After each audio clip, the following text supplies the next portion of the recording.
Estimado tutor y compañeros, muy buenos días. En esta oportunidad vengo a explicar un tema que hace parte de la materia física termodinámica, el cual corresponde a la actividad número 7, exposición de un tema de interés particular. Se nos pedía explicar un tema de los capítulos 4, 5 o 6. En este caso escogí explicar el primer tema del capítulo 6, el cual corresponde al segundo principio de la termodinámica. Cabe aclarar que pues es un tema complejo.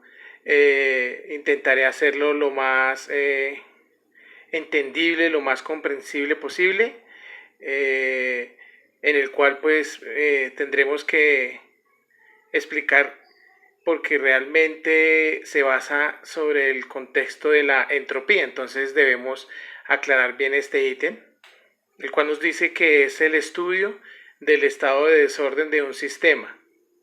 Y para entenderlo, pues lo podemos referenciar con respecto a los estados de la entropía o los estados de la materia específicamente.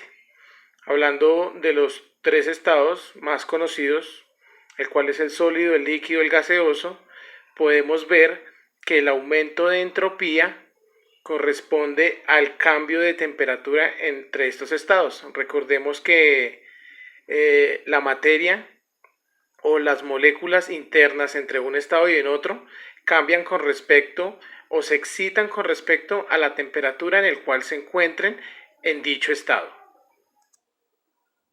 Bueno, como estamos estudiando la segunda ley de la termodinámica, estamos hablando de entropías. Entonces, la primera fórmula que encontramos es cuando la temperatura es constante. ¿Qué quiere decir? Que hay una excitación, un cambio de calor o una pérdida de calor en un sistema, pero la temperatura se mantiene constante. Entonces, la variación de la entropía la podemos dar en Joule Kelvin o kilocalorías Kelvin, y es igual al calor recibido cuando es positivo o el calor perdido del sistema cuando es negativo con respecto a la temperatura en que se encuentra el sistema. Recordemos que esta temperatura para este ejemplo es constante y lo podemos ver en el ejemplo del hielo. Cuando estoy derritiendo un hielo, la temperatura del sistema se mantiene en cero. Y lo que está pasando es que estamos cambiando de un estado que es el estado sólido a un estado líquido. Bueno, el siguiente estado de la entropía es cuando sí hay un cambio de temperatura o cuando la temperatura es variable. Entonces aquí podemos definir que la variación de la entropía es igual al calor específico de un material, y recordemos que el calor específico es el calor requerido para cambiar el estado o para cambiar en 1 grado centígrado, o el calor que debo suministrar para aumentar o disminuir en 1 grado centígrado la materia. Entonces el calor por la masa, por el logaritmo natural de la temperatura final con respecto a la temperatura inicial.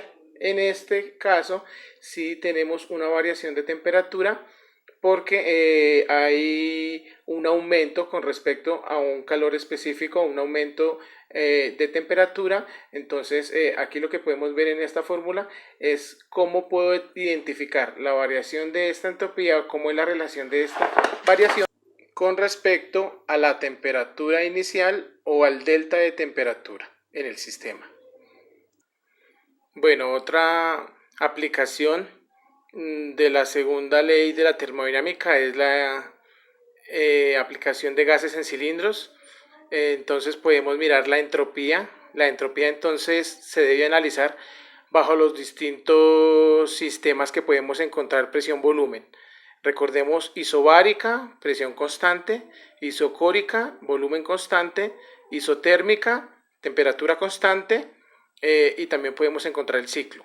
Entonces, para la isobárica lo que debemos identificar es el calor específico del material que estoy analizando, la masa que estoy analizando, y relacionamos el logaritmo natural de la temperatura final versus la temperatura inicial o el delta de temperaturas.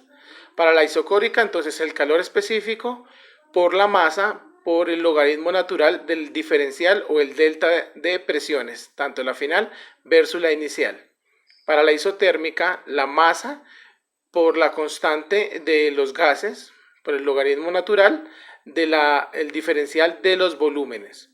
Y en el ciclo, recordemos que el ciclo es volver al mismo estado. Entonces, recordemos que es función de estado. Por eso en este ejemplo tenemos que el valor es 0, porque como volvemos al mismo estado de donde salimos, entonces no hay ninguna variación de entropía, por lo que definimos la función o la entropía o el delta de entropía es función del estado. Si volvemos al mismo estado, no existe variación de entropía. En sí, este es pues el estudio o la explicación breve de la segunda ley de la termodinámica. Espero haya podido ser de su interés y de su agrado. Nos vemos en una próxima oportunidad.